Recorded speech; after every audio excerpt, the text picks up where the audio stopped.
Hey there, and welcome back to Pale and Sweaty. How's everyone feeling? Sweaty? I'm sweaty.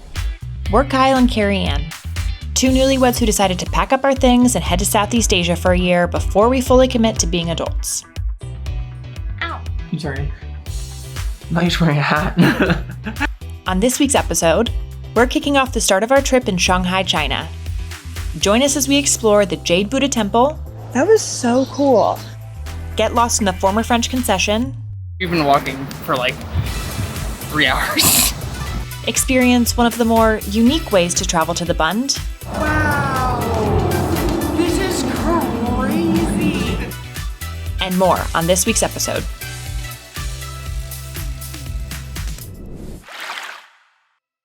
So we're heading to the Jade Buddha Temple. We just took the metro and got off. And then after that, we're gonna get some Shanghainese food, I think. So yeah, we'll see. So we just left the Jade Buddha Temple, and it was fantastic. That was pretty incredible. That was so cool. We just kind of like walked in, and I went to go use some hand sanitizer and just immediately broke the hand sanitizer dispenser.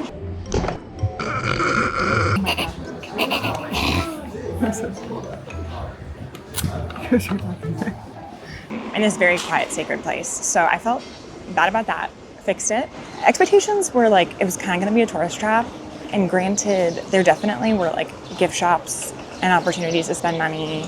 But it really kind of knocked our socks off. I feel like the art inside was next level. Each room kind of kept getting better. Like you would go to one room and there'd be a giant Buddha and you'd be like, this is wild. And then you'd go to the next and there'd be 3. Yeah, that's like a must-do. That's my one regret is I wish we had done a little bit more research before we went there so we could better understand exactly what was going on. Hey, it's me from the future. I'm now fully researched and ready to share some of the information that I wish we had known prior to visiting the Jade Buddha Temple. But full disclosure, I'm filming this from our apartment bathroom in Vietnam. It's the only place with even a little bit of lighting, so ignore the bum gun in the back. All right, let's get into it. So first things first, this place came to be because in 1882, a Buddhist monk named Wukang went on a pilgrimage to Tibet. And on his way home, he decided to stop in Myanmar. And there he met a local Chinese donor who ended up giving him 5 jade statues. Wukang took 2 of those statues back to Shanghai by sea and ended up raising some funds to build them a nice little temple. Unfortunately, that original structure was destroyed during the revolution that overthrew the Qing dynasty, but good news is the statue survived. So in 1928, a Buddhist monk named Ketchen ended up building a new temple, and that's the structure that we know and love today. So no surprises here, but the original Jade Buddha statues are kind of like the thing to see when you go visit the temple. They're actually housed in 2 separate locations. So the larger sitting Jade Buddha statue is in its own room, kind of to the back, and they don't allow you to take pictures or videos in there. So I scrounged this one up from the internet to show you what it looks like. And then the smaller reclining Jade Buddha statue is actually housed in a room with several other reclining Buddha statues. And full disclosure, that messed us up a little bit because I thought that this big guy in the center was the statue to look at. But I'm 90% sure that that actually is a statue that was donated by Singapore in 1989. And the Jade Buddha version is right there, somewhere off screen. So, my bad. I feel like the piece that really blew our minds though was the Grand Hall. On one side of the Grand Hall was these 3 massive Buddhas that represented the past, present, and future. And they were surrounded by these rows of guardian statues. And then on the other side of that wall was this massive relief wall featuring Guanyin, who is the Bodhisattva of mercy, and 2 of her best students on either side of her. And then they're all surrounded by, how many? 53? 53 advisors that are all these figures carved into this wall in this crazy detail. It was unreal. It was so cool. I also found out this insane crazy fun fact in my research that in 2017, they wanted to move the Grand Hall 30 meters north. And so rather than like dismantling it and taking everything out of it, they just picked up the structure and like slid it on these tracks and then put it back down. And this is a 2,000-ton structure. I didn't even know you could do that, but they just slid the whole thing over to make some more room for tourism. Crazy. We also were really interested by these particular rooms that would have like one large Buddha in the center, and then the walls would be covered in miniature versions of that same Buddha. And in my research, found out that this is a common Buddhist architectural motif, and it's called 1,000 Buddha walls or 10,000 Buddha walls. That would basically signify the idea that enlightenment is not limited to one person. And last but not least, what made this temple feel like particularly special and sacred is that it's one of the few actively practicing Buddhist temples in Shanghai. And as you are walking around and visiting, the monks there are practicing meditation sessions and chanting sutras. And it really just like, you can feel it in the air how special this particular site is. The visitors there are also in certain rooms, a lot of times like copying sutras on scrolls. And in the gift shop, this nice man asked me if I wanted to give it a try. And I said, absolutely, I do. So I did that for a little, and it was lovely. But we had the best time. We loved it. Anyways, back to the rest of the day in Shanghai. And with that, we headed to our next stop, the former French Concession area. Or so we thought. What? I thought this Wukang Mansion was in the French Concession area, but looks like it's 2 kilometers from here, so I don't really know where we are. And thus began what felt like a never-ending journey of us walking in circles around the French Concession.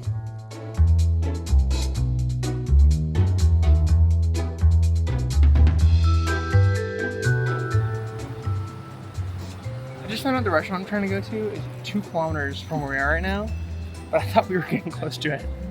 And where we were, compared to where we were 5 minutes ago compared to where we are, not even 5 minutes. I don't know what I'm trying to say. We were 2 kilometers away from somewhere else. Now we've moved 2 kilometers, now we're 2 kilometers away from somewhere else. 2 kilometers. So during this time, we were trying to get to the Wukang Mansion or this other area called Tianzifang, but somehow we just kept getting trapped in the middle. This is also probably a good time to mention that if you're traveling to China, it's best to use a Chinese app to navigate. We used 3 different apps to get around, and although they worked pretty well for the most part, for some reason, this area was particularly challenging. Our 15-minute walk, well, we've been walking for about 15 minutes, and we're 25% the way there. Mm-hmm. I think it was a 15-minute drive. Now that I'm thinking about it. Yeah. And you know what? That's the downside of using apps that are in Chinese. Yeah. Okay. Well. So I don't know what we're gonna do now, but we've been walking for like 3 hours. We'll just keep walking. Feeling a bit defeated, we decided it was time for some lunch. So I thought we were like going to like an ordering restaurant, and I just stood at the counter and people were going around me, and it was kind of weird. And then I realized that it was a buffet style. I think there was options for ordering or buffet. We went buffet. We got Shenzhen bao. We've got Shanghainese sweet pork belly with some rice to go with that, and then we got some green beans with looks like shredded pork or something. And the mistake yesterday we made with the Shenzhen bao is that they were kind of sitting around, so they weren't fresh because they're supposed to be soup inside. This is the thing I'm most excited about in all of Shanghai. It's too bready. Mm-hmm. You're right. Okay, we'll keep searching. And we saw the sign outside this place for more Shenzhen bao, and we're like, oh, we should get those. We'll order them, they'll be fresh. Mm-hmm. And then it was buffet, so they've been sitting again, so there's likely not soup in it. You know what, we'll keep trying until we find like a real banger. That's right. Let me put some vinegar on these. Cheers. You know what? I like these better than yesterday. I think so. We're slowly improving. Better flavor, but still not it. Vinegar is lighter here too. Mm-hmm. Interesting. That's like one of the big takeaways with the vinegar we've had thus far. Lighter in color, lighter in flavor than we're used to in the States. All right, let's try these green beans. Strong green bean flavor. Kind of salty. But they're good, and I can appreciate a good vegetable. The pork is salty. Yeah? You hit it with it? Yeah. Okay, let's try this. Focus. I think I'm a beauty influencer. Focus, I'm a beauty influencer? Please. Does anyone know how to use this camera? There we go. Oh, no! Sorry. Everyone stay still. You got it. Twirl it. Twirling. Show off the layers. Okay. Okay. That took too long. Shanghainese red sweet pork. Oh, It's good. oh, it was good. It's sticky on your teeth. I feel like most Americans would see this and think of like a sweet and sour pork flavor. Uh-oh. Oh, you took in one of those balls? It's a quail egg. Wow. It's a quail egg. No one saw that coming. That was crazy. I was ready for a crispy peanut. Yeah. And then I got like mushy yolk, and I was like, what the heck? Oh, good. Yeah. It's really good. Yum. Delish. So now our next stop is this really cool building in the French Concession area. That's like a thin, narrow building. And so I looked up on the map so we could walk there, and it was 2 kilometers away again. So I don't know what we're doing, but we're literally ending up 2 kilometers away from like every destination that I want to be in. It's crazy. So we're gonna try to take an Uber called Didi here, and that might be weird, but we're gonna find out if it works. It's like basically a 30 or 35-minute walk, and I'm tired of walking 2 kilometers at a time. All right. Let's see what happens. We'll find out. So Alipay is like the main payments app. So you can pay for a lot of services. But within Alipay, they have like mini programs, like mini apps. One of them is Didi, which is like the Uber. And so I'm trying to grab an Uber to the Wukang Mansion. It's 2 kilometers away. It looks like these are checked right now. I don't know what these are. Should I just? I'll just find out what that is. I guess those are the options that you're willing to take. Yeah, I think so. Now we hope a car shows up. Yeah. Uh-oh. Oh, no. I'll just take a screenshot of this. And then I'll press orange, which seems probably good. Oh, Nice. white Buick. Okay, not that different from Uber. Oh, and Yeah. he's right next to us. A minute Excellent. away. All right. Cool. It's working.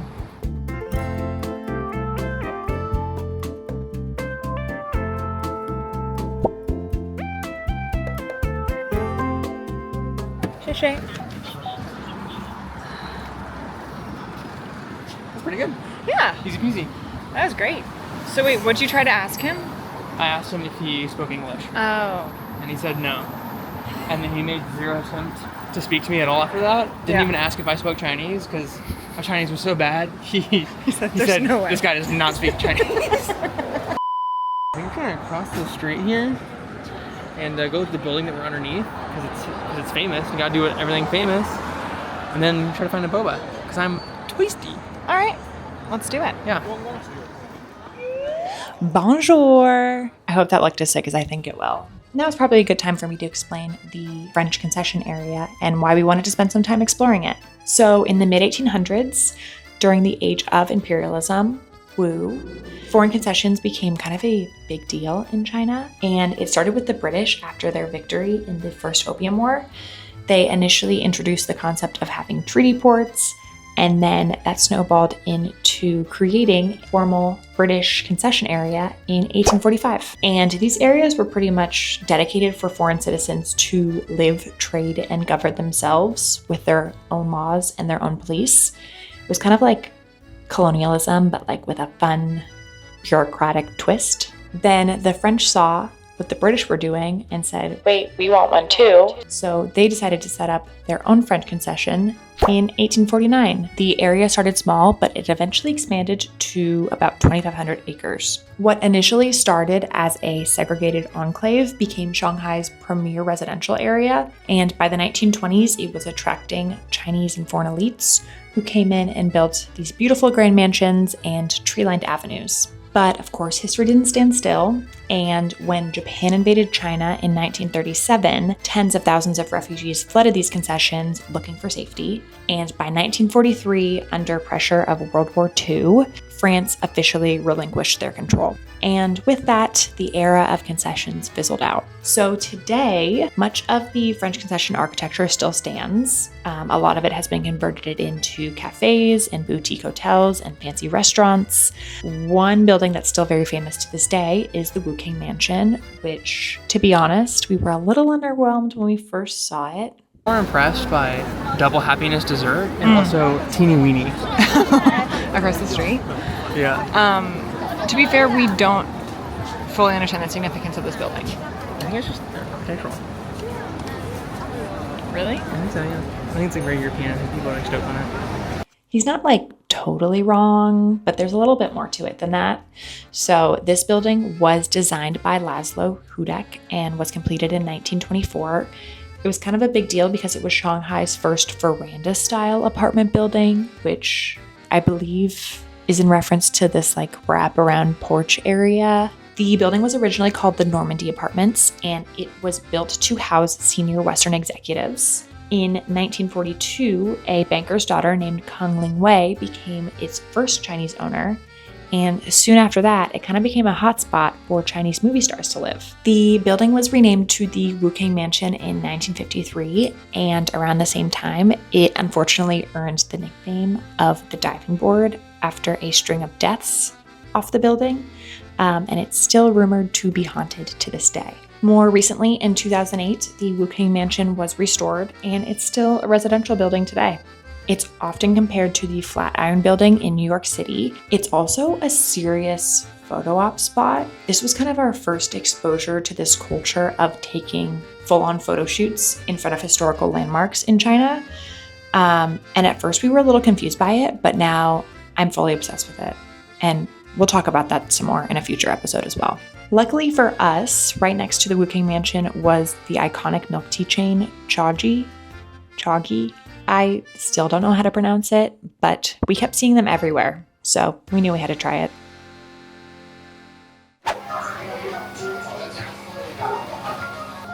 I want the Peach Oolong Milk Tea. Do you want large or small? Medium.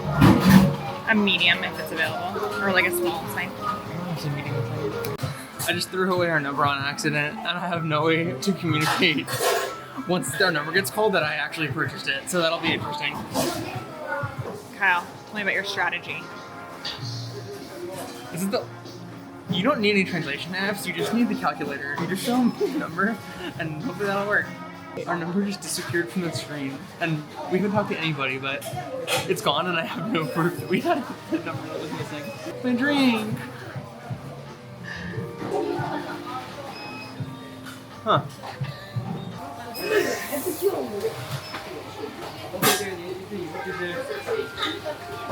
like that. You can't beat the calculator. I don't know what the price is for something? Calculator app. Threw away your number? Like right after you got it?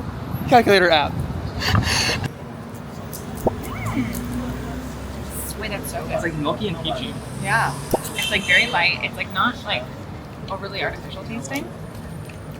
That's good. I got Oolong Milk Tea. Tiguan Iron Goddess of Milk Tea or something. It's good. Good tea flavor. I like the straws. It's like 3 tiny little straws put together. 3 like coffee stir straws. Makes you like really drink it slowly. Also, look at a nice packaging. Yeah. Fancy, and they put a little like drink holder at the bottom of the bag, so it stays upright in the bag like this. And the top has like a boba plastic seal that you punch through, so that they can like handle it and stuff. Oh god. So they can,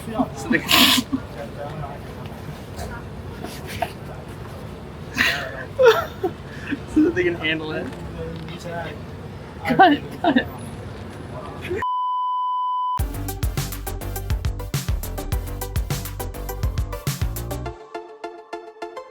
Okay, so this we heard about online, and it's a sightseeing tunnel that takes you to see the Bund. It's supposed to be kind of Sick. High tech. Yeah, interesting, high tech, and we're really looking forward to it.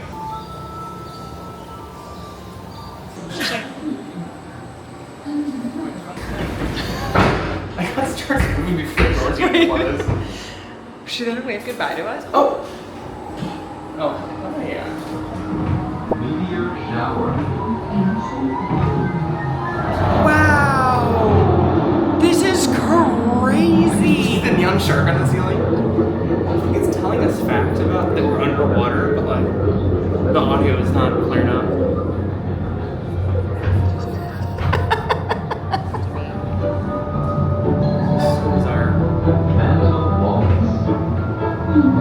There's 3 people.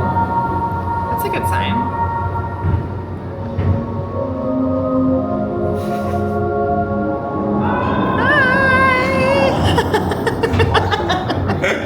Other tourists just being like, leaving. Everyone's like embarrassed. Why are we here? It's kind of scaring me, this wall thing. This is kind of terrifying. Wait, it's kind of scary. Somebody open the gate. Oh. This is like Indiana Jones.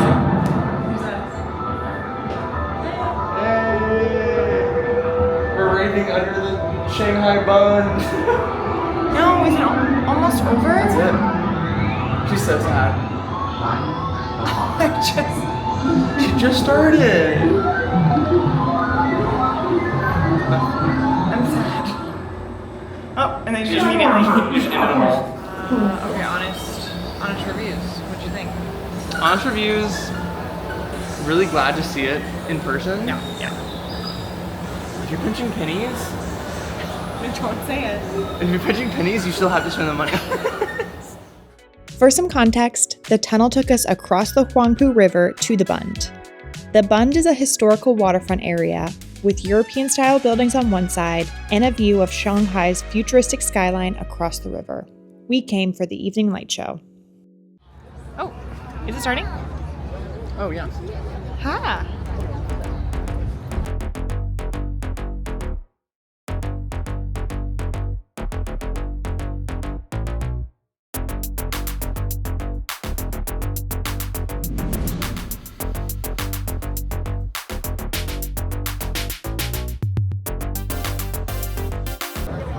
Is it on? It's